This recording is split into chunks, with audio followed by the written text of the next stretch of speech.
बांग्लादेश में अल्पसंख्यक समुदाय पर निरंतर हो रहे आक्रमणों से निश्चित रूप से सभी भारतीय चिंतित हैं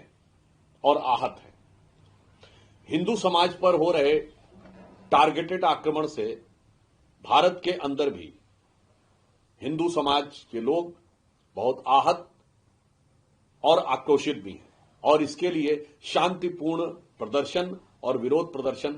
देश में जगह जगह देखने को मिला। परंतु बहुत दुख की बात है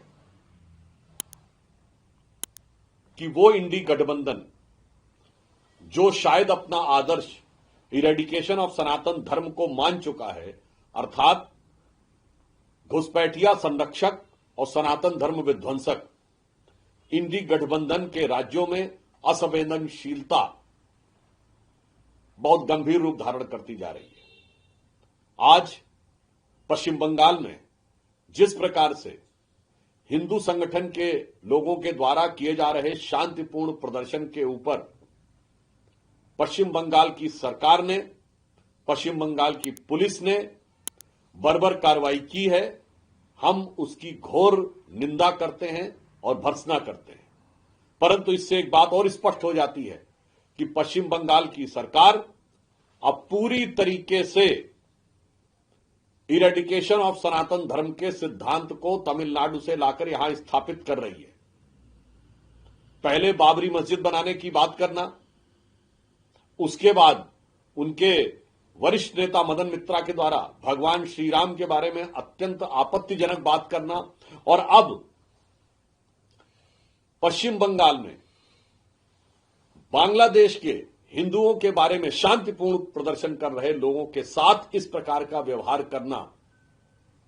और इससे पहले भी हम याद दिलाना चाहते हैं, पश्चिम बंगाल के ही एक मंत्री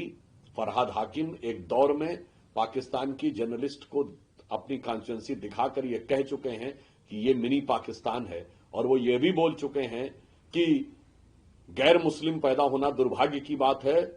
यह पश्चिम बंगाल सरकार के एक नेता और मंत्री बोल चुके हैं। अर्थात अब यह बहुत स्पष्ट है कि यदि फरहाद हाकिम ने एक कॉन्स्टिट्यूएंसी को मिनी पाकिस्तान कहा था तो अब तृणमूल कांग्रेस के शासनकाल में पश्चिम बंगाल में अनेक मिनी पाकिस्तान क्रिएट होते जा रहे हैं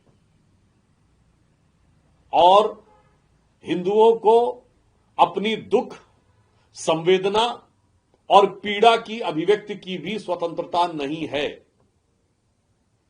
ऐसा प्रतीत होता है कि यदि बांग्लादेश में जमाते इस्लामी हिंदुओं के विरुद्ध टारगेटेड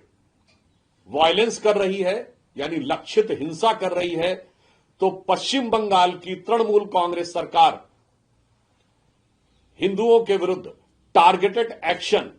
यानी लक्षित कार्रवाई कर रही है। ऐसा प्रतीत होता है कि जैसे जमाते इस्लामी का साया,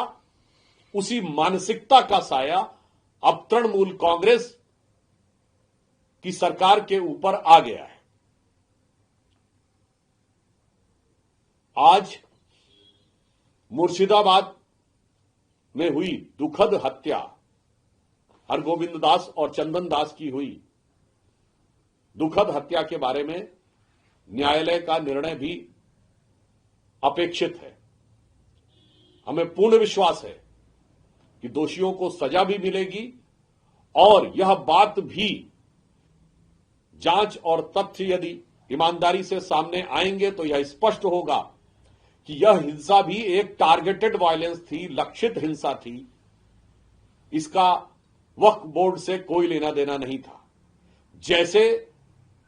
बांग्लादेश में जो कुछ हो रहा है वो राजनीतिक परिस्थितियों की आड़ में हिंदुओं को टारगेट किया जा रहा है, उसी प्रकार पश्चिम बंगाल में किसी न किसी मुद्दे की आड़ में हिंदुओं के विरुद्ध टारगेटेड वायलेंस हो रही है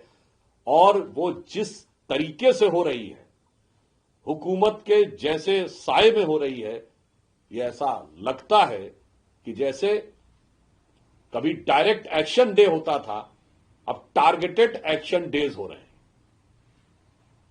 आजादी के समय 16 अगस्त 1946 को डायरेक्ट एक्शन डे हुआ था जिसमें हिंदुओं को टारगेट कर करके मारा गया था। आज की सरकार में ऐसा लग रहा है टारगेटेड एक्शन डेज हो रहे हैं, यानी किसी न किसी दिन, कभी न कभी, किसी न किसी महीने में, किसी न किसी बहाने से हिंदुओं को टारगेट करके प्रताड़ित किया जा रहा है। और